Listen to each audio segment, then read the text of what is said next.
that he did that was good, that, you know, as much hostility as he may have exuded, I think he made up for it. You see? Yeah.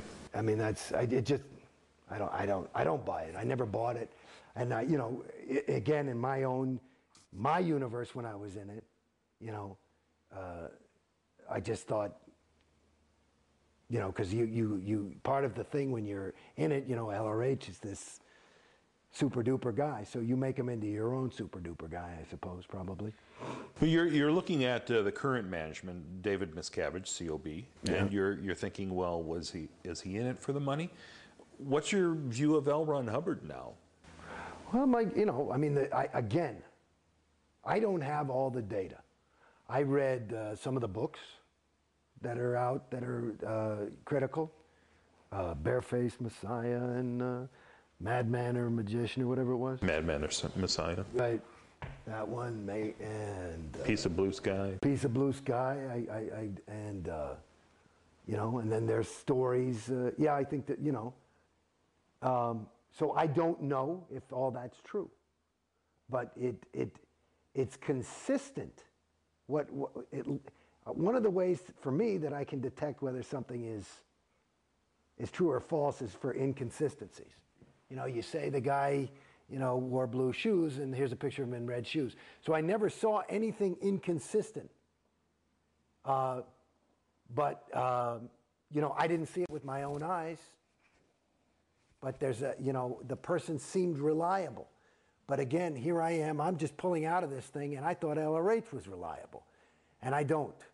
I don't think so now. I mean, I look, you know, and you know, the whole death and the death certificate and all this stuff, it's hard to argue with. You know, it seemed like he was, you know, and his kids, you know, like my wife is.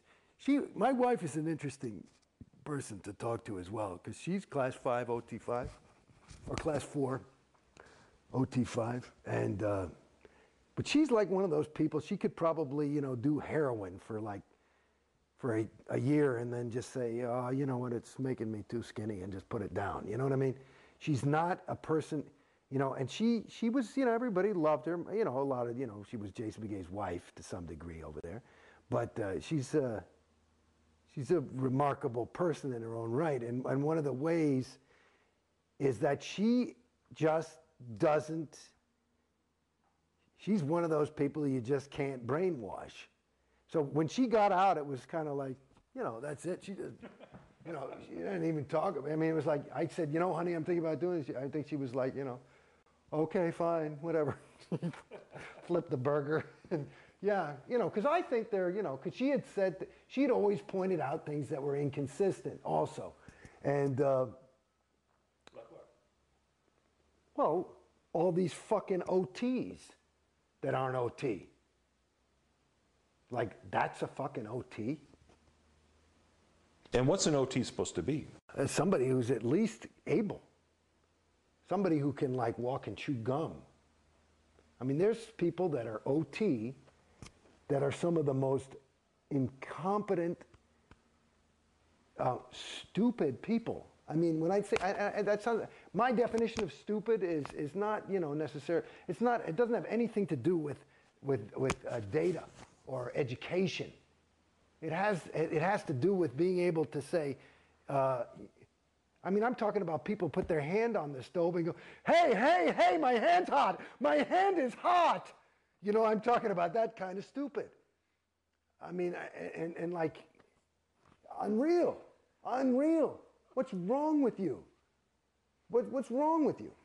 So that, you know, there's some real dopes that have, you know, but they have money and they're successful and they feel good about themselves because they're on 7. Well, I'm on 7 now. It's fucking great. I gotta tell you, you gotta get on 7. Yeah. It's that kind of thing. And it gives them a thing. And you look at him and it's, and you know, and Scientologists know, and I've talked to like Big Tur. I said, what the fuck? We've talked, what is that? You know, what is that? You know, because these people, you know, I might have had an issue with them, and they'll write me up, and they'll bring me to ethics. I got to handle this thing, and it'll be in the thing they wrote up. I'd say, what do you want me to say? It's true, I guess.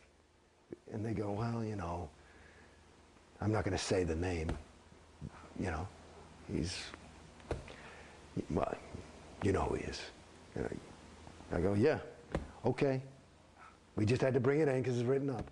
You want to, write anything? I don't give a fuck. Put it in the folder. So, I mean, do you understand what I'm saying? Yeah. So that was some of the stuff that she would just really go nutty on. And even me, here I was. I told you, the further I went up the fucking bridge, the more Casey I became. I met this girl and I was, and she could see the more I do this shit, whatever. It wasn't handling dick. So once you left, how did you leave? They wouldn't let me leave. They just kept saying no. And so I said, okay, give me my money back. And what I had was, money on account. And per their policy, if you ask for your money, that was it. And they did give it back? They gave my wife's money back. They offered to give me my money back. And I'm still in they want me to sign a piece of paper that says that I have no further claim against them. And I told them I can't do that because I feel I do. And I just said, I don't have the time or the money to get into a legal battle. Even let's say $1 million they probably owe me conservatively. And in this country, you could do pain and suffering. Maybe I could get a couple extra bucks. I just don't. It's tough to litigate Scientology. Yeah, but I'm not going to sign some paper that says I don't. I just couldn't. It's just my own integrity. I couldn't. I couldn't say that. So what's happened since you left Scientology? I know I was talking to your wife a little bit earlier, and she was talking about how, the friends cut off from her who, those who were still in Scientology. Yeah, well, Jesus. I got a little son too, and he was in a little Scientology school. And he was 4 at the time. And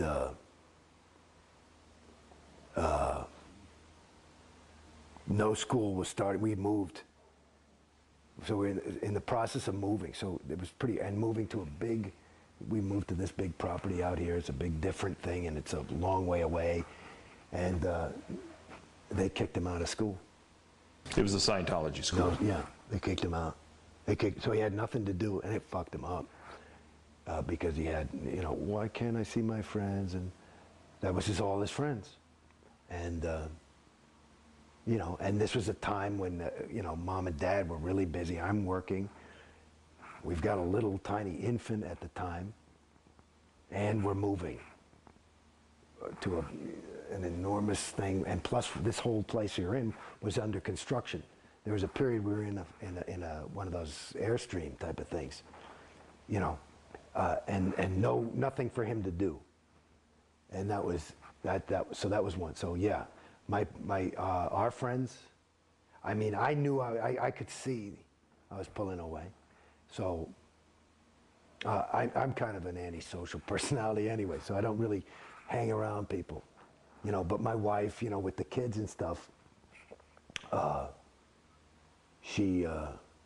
I remember there's a girl, a wonderful girl, Kelly Daniels, terrific chick, and she found out, some ethics person told her, and she just was inconsolable, So I know there are a lot of broken hearts on the other side, and now there's not. I saw some fucking kid like that I hardly know, I do voiceovers too. So I went to a voiceover, and there was some kid from Scientology. And usually if I'd see him at a voiceover, I'd be, hey, Jason, And he went, and I just said, you fucking punk.